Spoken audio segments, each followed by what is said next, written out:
नमस्कार दोस्तों, कलयुग के चमत्कार संतों की वाणी में आप सबका स्वागत है। दोस्तों, हम आज आपको सुनाएंगे एक ऐसे संत की कथा जिनका प्रारब्ध काटने के लिए भगवान स्वयं भी उनकी सेवा करने के लिए आगे आए। दोस्तों, अभी तक अगर आपने मेरे चैनल को सब्सक्राइब नहीं किया है तो कृपया कर लीजिए ताकि हर आने वाली नई वीडियो की नोटिफिकेशन आपको मिलती रहे। और आप जब भी मेरी वीडियो को सुने या किसी और की भी सुने तो उसे लाइक करना और उसमें कमेंट लिखना ना भूलें। दोस्तों, लाइक करने से हम सब को, यूट्यूब क्रिएटर्स को एक मोटिवेशन मिलता है। और जब आप कमेंट में भगवान के नाम की जयकार लिखते हो या जय माता दी लिखते हो तो उससे आपकी उस परमात्मा के दरबार में भी हाजिरी लगती है। आप जब इस वीडियो को सुने तो जय श्री कृष्ण, जय विष्णु भगवान अवश्य लिखें। इससे हमें मोटिवेशन मिलेगी। और बहुत समय पहले की बात है, तब आवागमन के इतने साधन उपलब्ध नहीं थे और एक संत जिनका नाम स्वामी जगन्नाथ जी था, उनके मन में इच्छा हुई कि वे जगन्नाथपुरी में जाकर भगवान के दर्शन करें। संत वृद्ध थे लेकिन हर समय भगवान का पूजन करते रहते थे। भगवान के प्रति पूरी तरह से निष्ठावान थे। जो मिल जाता उसे खा लेते थे। जब उनके मन में पुरी जाने की इच्छा उत्पन्न हुई तो वे अपने घर से चल दिए और रास्ते में पैदल जाते जाते कई बार शरीर साथ ना देता तो जहाँ पर रुकते वहीं पर थक जाते, वहीं पर रुककर आराम कर लेते, किसी पेड़ की छांव में, किसी गांव में चलते चलते। ऐसे ही कितने ही दिन उनको बीत गए। शरीर वृद्ध होने के कारण शरीर में अस्वस्थता पैदा हो गई, पेट में अजीर्ण रोग पैदा हो गया, यानी कि वे कुछ भी पचा नहीं पाते थे क्योंकि वे रास्ते में खान पान की शुद्धता नहीं रख पाए और जो भी मिलता, जैसा भी मिलता, वे उसे खा लेते। जगन्नाथपुरी पहुंचने से कुछ समय पहले ही उनका शरीर साथ ना दे पाया और वे पेट की अस्वस्थता के कारण, क्योंकि उन्हें बार बार सोच जाना पड़ रहा था और पेट की अस्वस्थता के कारण उनके शरीर में भी दुर्बलता आ गई और वे एक नदी के पास ही वहीं पर लेट गए क्योंकि उनसे चला भी नहीं जा रहा था। अब कितने ही दिन, जब 2-4 दिन वे ऐसे ही लेटे रहे तो कुछ ना खाने के कारण शरीर में अब मूर्छा आनी शुरू हो गई थी। उन्हें कुछ पता ही नहीं चल पाता था और उनके कपड़े गंदे होते रहते थे। इस अवस्था में पड़े लोग उन्हें जब देखते तो दूर से ही वापस चले जाते और कोई भी आगे ना आता कि उनकी सेवा हो पाए।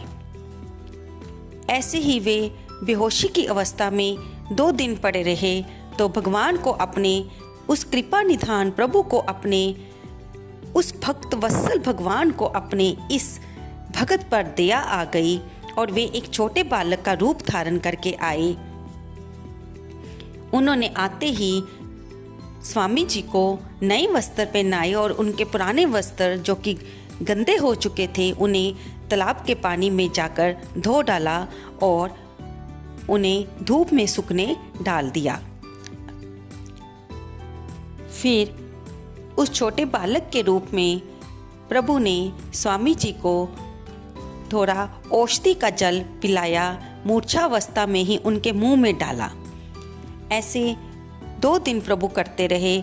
उनके शरीर का ध्यान रखते, उनके मलिन वस्त्रों को धोते और उन्हें साफ वस्त्र पहना देते और उनके मुंह में कुछ ना कुछ डालते रहते, जिससे स्वामी जी की मूर्छा अब टूटने लगी थी और वे धीरे धीरे आंखें खुलने लगी थी। जब उनकी आंखें खुली तो उन्होंने कमजोरी की अवस्था में देखा कि एक बालक उनकी सेवा कर रहा है।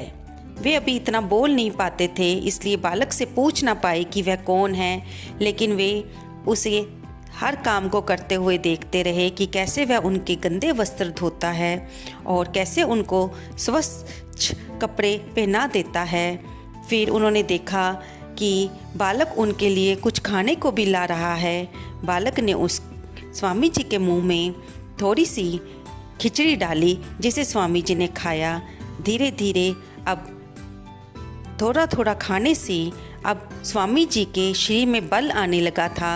अब वह सहारा लेकर बैठते, तब बालक ने उन्हें थोड़ी दूर पर एक वृक्ष की छाया में बिठा दिया और उनके लिए खान पान की व्यवस्था करने चला गया। जब वह लौटा तो उसके हाथ में रोटी थी, जिसे स्वामी जी को उसने खिलाई। अब स्वामी जी पहले से स्वस्थ हो गए थे। 1-2 दिन और बीतने पर वे अब थोड़ा बहुत चलने भी लगे थे। अब उन्होंने बालक से पूछा कि तू कहाँ से आता है? मैं तेरा घर देखना चाहता हूँ और मैं उस मैया का धन्यवाद करना चाहता हूँ जिसने तुझ जैसे छोटे बालक को मेरी सेवा करने के लिए बोला है। तब भगवान मुस्कुराए और हंसने लगे कि कोई बात नहीं, पहले आप ठीक हो जाइए, फिर मैं ले चलूँगा। एक दिन ऐसे ही स्वामी जी अपनी ध्यान की अवस्था में बैठ गए और प्रभु का नाम जपने लगे। तब उन्होंने ध्यान में देखा कि वह बालक जो उनकी सेवा कर रहा है वह और कोई नहीं, जगन्नाथ स्वामी ही तो हैं, भगवान श्री कृष्ण ही तो हैं, जिनकी दर्शन के लिए वे जगन्नाथपुरी जा रहे थे, वही तो बालक बन के उनकी सेवा कर रहे हैं। अब स्वामी जी को अपने आप पर बड़ी घृणा आई कि प्रभु को उनके ऐसे काम करने पड़े जो कि निषेध हैं, और प्रभु ने उनके मलिन वस्त्रों को धोया और उन्हें स्वच्छ वस्त्र पहनाए, उनकी सेवा की। तब उन्होंने भगवान से क्षमा मांगी और प्रभु को कहा कि आप बालक रूप में मेरी सेवा करते रहे, मैं अधम आपसे सेवा करवाता रहा। प्रभु मुझे अपने आप पर अत्यंत ग्लानि हो रही है कि मैंने आपसे सेवा करवाई। मैं इस कर्म से कैसे मुक्त होऊंगा? कृपया आप मेरा मार्गदर्शन कीजिए। तब भगवान मुस्कुराते हुए बोले कि मैं तो हमेशा अपने भक्तों के पास रहता हूँ, उनके समीप रहता हूँ। जहाँ जहाँ भी भक्त मुझे याद करते हैं मैं वहाँ पहुँच जाता हूँ।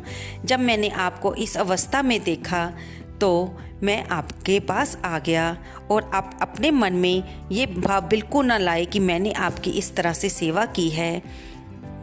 जब भक्तों को मेरी ज़रूरत पड़ती है, अगर मैं तब ना आऊं तो फिर मुझे भक्त वत्सल कौन कहेगा? प्रभु कहकर कौन पुकारेगा? कौन मुझे सहायता के लिए आवाज़ लगाएगा? आप हर समय मेरा नाम जपते हैं, और जब आपको आज मेरी ज़रूरत थी, आपकी सेवा के लिए कोई नहीं था, तो मुझे तो आना ही था ना। प्रभु की बातें सुनकर जगन्नाथ स्वामी जी ने उन्हें प्रणाम किया और प्रभु भी अंतर ध्यान हो गए। तब जगन्नाथ स्वामी वापस जगन्नाथपुरी प्रभु के दर्शन के लिए चल पड़े और उन्होंने अपना शेष जीवन प्रभु का नाम लेते हुए बिताया। दोस्तों, इस सच्ची कथा से हमें ये शिक्षा मिलती है कि हम जाने अनजाने अगर कोई अपराध कर बैठते हैं तो उसका प्रारब्ध काटने के लिए अगर हमारी प्रभु में निष्ठा है तो वे हमारे सहायक बनते हैं।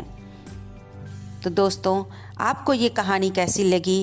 कृपया इसे लाइक करें, शेयर करें और कमेंट करें। धन्यवाद दोस्तों।